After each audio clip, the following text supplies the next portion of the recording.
What's up guys, RGT85 here, and today we have sort of a different video than what we normally have on the channel. This is pretty much spawning from a couple different instances that have been going on recently. Hold on. I made a mistake in this video, and I do it throughout the entire video. Instead of saying yang yeah, I said yang yay. I don't know why, it just seemed easier for me to say. So yes, I do say yang yeah's name wrong throughout this entire video, but at least I'm willing to admit that I did make a mistake. Now, carry on with the video. You might remember the yang ye situation with Jason Schreier of Kotaku, where he came on there and interviewed Jason Schreier, and it ended up being a very interesting interview. But then, of course, today my buddy Dreamcast guy actually got blocked by Jason Schreier of Kotaku, and I started to think about things, and I started to realize something. I honestly feel like places like Kotaku, places like IGN, places like Polygon are actually scared of YouTube, and I'm able to say something like that because I see both sides of the coin. I, of course, was editor-in-chief over at Nintendo Enthusiast for many years, which is a pretty popular Nintendo website. So I understand both the writing side of things and, of course, now the content creation and the YouTube side of things, and they're very, very different. And I feel like a lot of people, especially people who weren't in a situation where they did writing for a large website and then transitioned over to YouTube, they don't quite understand why places like Polygon and why places like Kotaku and why places like IGN always try to take shots at YouTubers, because it's a very, very different situation. So pretty much in this video, that's the sort of stuff I want to go over. Make sure you check out Dreamcast guy's video, because he was definitely an inspiration for this video. I'll have a link to it in the description box down below. But today I want to talk about why I feel like Polygon, why I feel like Kotaku, and why I feel like IGN are scared of YouTube. And I think I can make a pretty convincing case. So sit back, relax, make sure you subscribe to the channel, and let's jump into this situation. Hey, RGT85. Hey, Sean. Oh my God, it's Stevie Richards!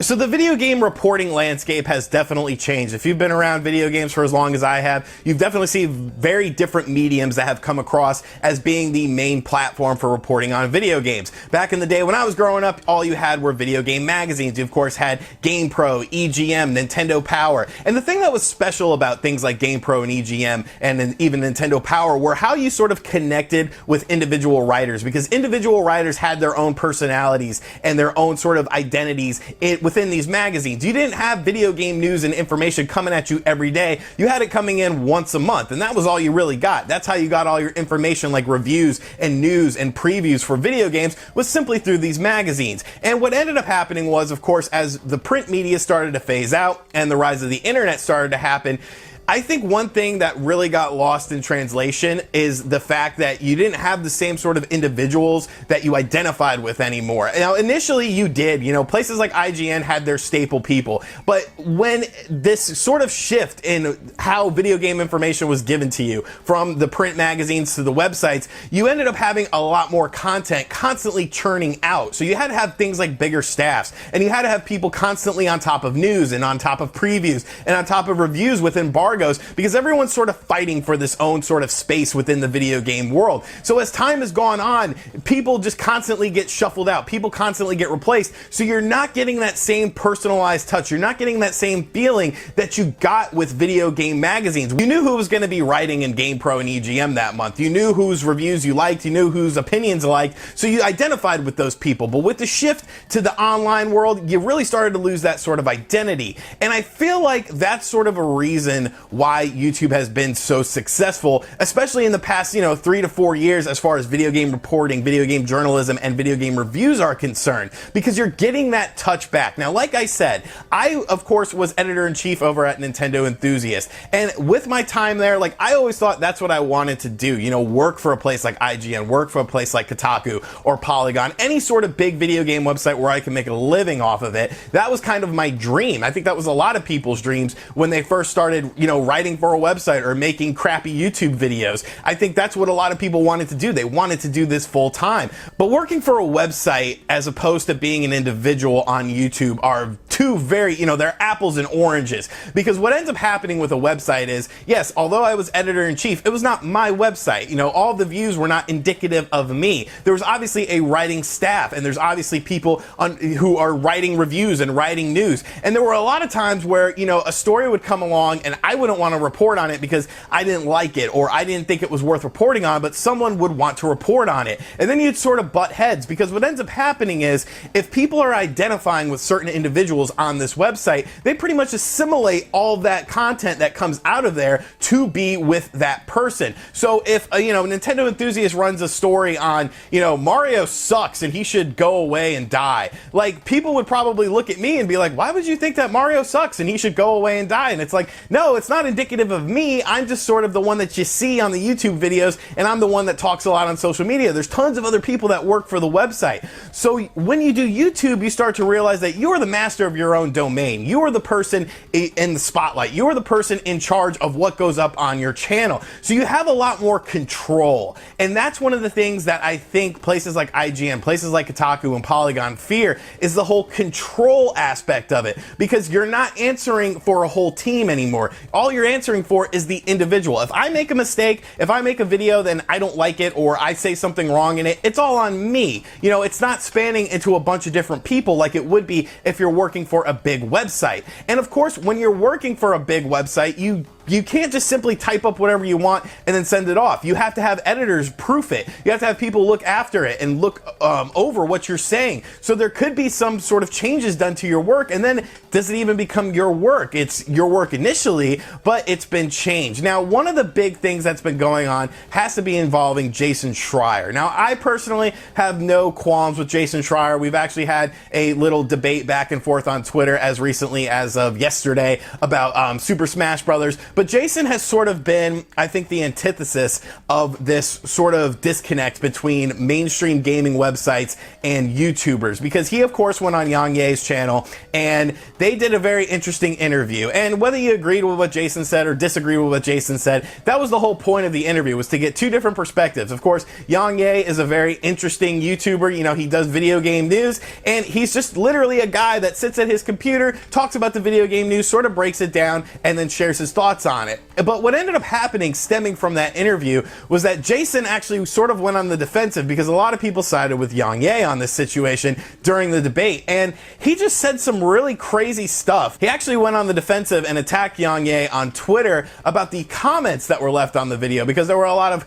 questionable comments. You know how internet trolls are. You know how people are, when they're in the amassed anonymity of the internet. They say stupid shit that they probably wouldn't say in real life, racially insensitive, sexually insensitive sort of things. But Jason tried to sort of spin that as to what Yang Ye's audience was, and I'm like, how do you do that? How do you transition from that standpoint? Because he's literally a guy. If you've ever watched a Yang Ye video, he's literally a guy sitting at a computer talking about video games in a somewhat monotone voice and just giving you information. I don't see how that panders to any sort of political movement or racial movement or anything. Like, it's not that cut and dry. Plus, on the flip side of it, when you look at a website like Kotaku's comment section, have you ever looked at Kotaku's comment section? You ever looked at IGN's, Polygon's? Like, it's very toxic as well. So what ended up happening from that is he caught a lot of flack for it, and now he's sort of been on this crusade where it seems like anytime that there's sort of a chance to take a shot at YouTube or YouTubers in general, he tries to do that. And you're starting to see this more and more with a lot of other video game websites as well, because they fear change. Because what's ended up it's not even a monetary thing. Obviously, if people are on YouTube making content creation videos based on video games, yeah, they're probably cutting into some of IGN and Polygon and Kotaku's, bottom line and things like that, because people are looking at YouTubers. But they fear, I think, the individualism that comes with YouTube, and it comes with building your own brand and being able to say whatever you want to say about a video game and not having to worry about recourse from coworkers or, sponsors or website people. You don't have to worry about anything. It's all on you. And a lot of people don't like that. A lot of people, I don't think, can handle that. So they try to downplay what YouTube is. It's the same thing that modern mainstream media, such as Fox News, USA Today. Why do you think the USA Today and Wall Street Journal constantly try to bash YouTube and talk about all the negative aspects of YouTube? Whenever someone does something stupid on YouTube, YouTube is dying. Oh, it's going down this hole.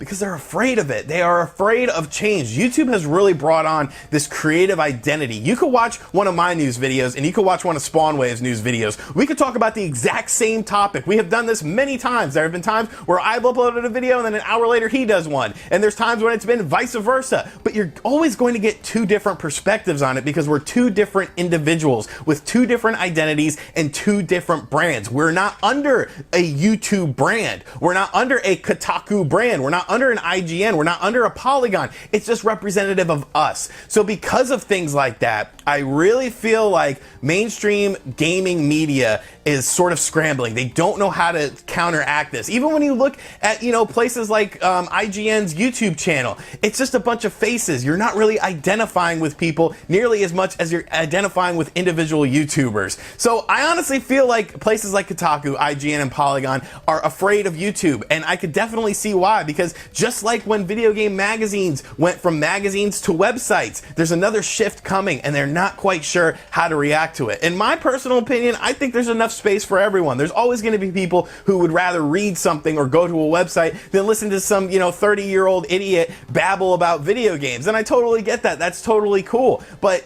I just feel like they don't see that side and they don't understand that. And they're, afraid of it. And they're afraid of change. And they're afraid of what it could end up doing for the video game industry. I'm all for it though.